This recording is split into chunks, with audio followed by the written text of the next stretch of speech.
पूरी दुनिया में ऐसी लाखों बकरियां धीरे धीरे घास और हरियाली खत्म करती जा रही है। तो घास का तो पता नहीं गाइस, लेकिन क्या आपको ये पता है कि जब भी पहाड़ों में बर्फ पड़ती है तो बकरियां पानी की जगह बर्फ खाने लग जाती हैं क्योंकि कहीं पानी नहीं होता। So welcome back to the channel guys, welcome back to the Himalayan project. और आज हम बात करेंगे कि कैसे हिमालयन वीवर्स, जिनको गडरिया भी बोलते हैं, वो कैसे वीविंग करते हैं और कैसे वीविंग से कपड़ा पहले हिमालयन सोसाइटीज़ में खुद ही बनता था और हर विलेज का अपना एक ऐसा सिस्टम होता था।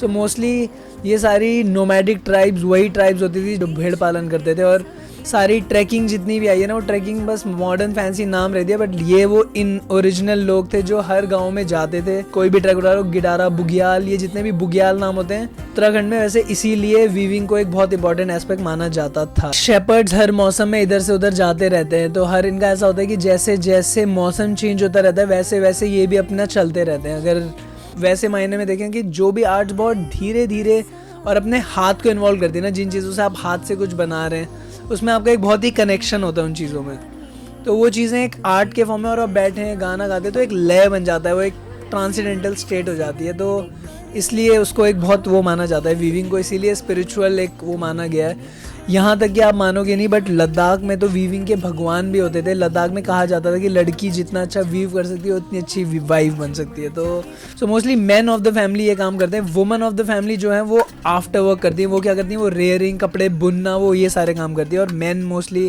काम करते हैं शीप्स को ले जाना। हालांकि पश्मीना, और यहाँ अगर आप लद्दाख के कल्चर में देखोगे तो कपल्स भी बहुत जाते हैं। फिर शीप का एक मौसम आता है जब ये शीप के वूल बड़ी बड़ी हो जाती है और फिर ये ऐसे शीप्स की वूल निकालते हैं। देखोगे आप कितने उसमें शीप्स को बैठा रखा है। और फिर शीप की, इसमें भी आपको बताता हूँ कि जो छोटी शीप्स होती है ना, यंगर शीप्स, उनका वूल ज़्यादा महंगा होता है और ज़्यादा सॉफ्ट होता है, तो वो ज़्यादा उसकी वैल्यू होती है।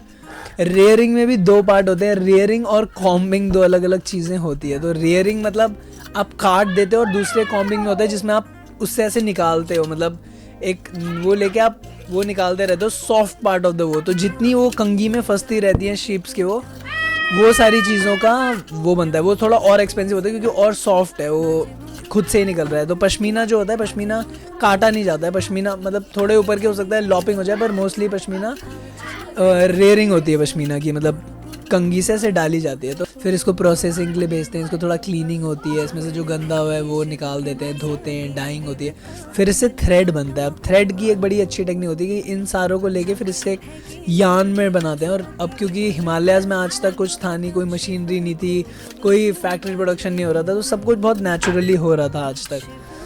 तो अब देखो कैसे गाँव के लोग इतने अच्छे बैकग्राउंड में, देखो अभी आप, वाह, ये कोई ये ऐसे उससे कपड़ा बन रहा है। तो अब ये यान से कपड़ा बन रहा है, फिर ये कपड़ा एक उस चीज़ में रोल हो दिया जाएगा, ये धागा बन जाता है उससे। और ये हर बहुत जगह होता है उत्तराखंड में। आप नीति, माना, चाहे आप गंगोत्री, हर्षिल से ऊपर जडोंग, इन वैलीज़ में चल जाओ, हर जगह ये होता ही होता है, क्योंकि ये पहाड़ों में और कुछ वो हो ही नहीं, लाइफ स्टॉक डिपेंडेंसी बहुत ज़्यादा होती ही थी पहले से। और फिर जब ये कपड़ा आ जाता है उसके बाद देखो कितना सुंदर ये, उसके बाद औरतें वो बनाती हैं, इससे कपड़े बनाती हैं। और फुटलूम बोलते हैं इसे, ये लकड़ी और उसके मिक्सचर का होता है। और देखोगे ना इन गाँव में जो ये बेल्ट्स पहनते हैं, ऐसे ना बेल्ट पहनती हैं औरतें और बच्चे, तो ऐसे यहाँ पे पेट में ऐसे बेल्ट पहनती थी बड़ी सी। वो इसलिए पहनती क्योंकि मतलब पहाड़ों में एक तो पानी वानी ले जाना, थोड़ा इसको बैक को आराम मिलती है, और थोड़ा टाइट ऐसे वो बंधी हुई रहती है बॉडी, ऊपर से ठंड भी बहुत होती है, तो वो एक बॉडी को भी एक वार्म भी देती है। और ये जितना भी आप डंडे देख रहे हो सारा बैम्बू और उससे बनाते हैं। और बहुत ही यार, मतलब हर गांव के हर घर के 2 घर के पीछे एक एरिया डेडिकेटेड होगा जहाँ यही करेंगे। तो क्या होता है कि बर्फ़ में मौसम में ना, जब सब कुछ हो जाता है, बकरियों ने घास वास खा ली, सब वापस आ गए, शीप रेयरिंग हो गई, तो अब ठंड पड़ती है, तो ठंड में गाँव हो जाता है बिल्कुल लॉक, कि गाँव में कुछ काम नहीं है करने को, क्या कर सकते, बर्फ़ से सब कुछ ढका हुआ है। तो ऐसे काम किए जाते हैं उस समय पे ना, मतलब चूल्हा, आग सेको, चूल्हा पियो, चाय पियो, फिर पत्ते खेलो और ये बनाओ, कपड़े बनाओ। तो सीज़न के हिसाब से आदमी अपने आप को ट्रीट करता था। ऐसा नहीं था कि साल भर रश में या साल भर उसका मतलब इंडस्ट्रियलाइजेशन नहीं था, तो बेसिकली ऐसा नहीं था कि 9 to 5 मंडे टू फ्राइडे, ये सारे कॉन्सेप्ट्स नहीं थे उस समय। देखो कितने सुंदर उससे वो बना रही हैं। इस पर एक डिटेल वीडियो बनाऊंगा मैं, इसमें मैं आपको 2-3 चीज़ें और दिखाना चाहता हूँ, बेसिकली कैसे कैसे हम उन गाँव में, मैं एक वो जो वो बकरी की डीलिंग वाला वो है वो दिखाना चाहूँगा, बिल्कुल छोटी छोटी वो भी दिखाऊंगा। पर ये तो अभी एक ही हिमालयन सीरीज़ है, तो देखो फिर ये कपड़ा बना रहे हैं, मैं सीख रहा हूँ कैसे कपड़ा बनता है। अच्छा ऐसा बनता है। और ये देखो ये हर कलर का एक अलग वो है, तो ये उसमें से बीच से डालेंगी और फिर उधर से निकाल देंगे, एक से डालेंगे उधर से डालेंगे, और फिर वो वही कलर ड्रॉप होता रहता है उसमें ना, मतलब वही कलर बुनता रहेगा और मतलब बहुत देर तक आप ये करते रहोगे। उसके बाद जब फाइनल प्रोडक्ट बनेगा तो आपको लगेगा कि वो इतनी देर से ये बन रहा था। अच्छा, तो बहुत अच्छा वो है ये।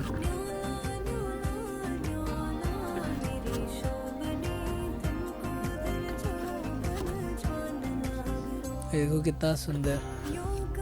और फिर ये इसका फाइनल प्रोडक्ट देखना, लोग कितने सुंदर लगते हैं। देखो वाओ।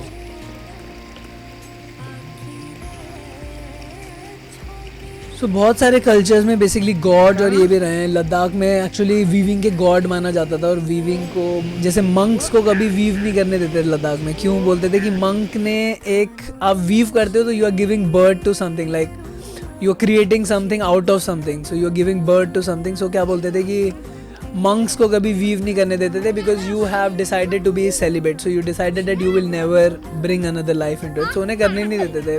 तो it's a fantastic art, it's a very beautiful art. और अगर ऐसे कुछ कपड़े आपको चाहिए, ऐसे कुछ चाहिए, तो you can reach out to us, so that this art doesn't die and it is preserved somehow. We are making these videos. So I hope you like this video. I hope आपने देखा हो कि how weaving, it is just a basic lore. हम कोई depths में नहीं गए, process उसमें नहीं गए, but this is just a overall view of one such independent technology that these people had, which is like this weaving, जो ये खुद ही करते थे।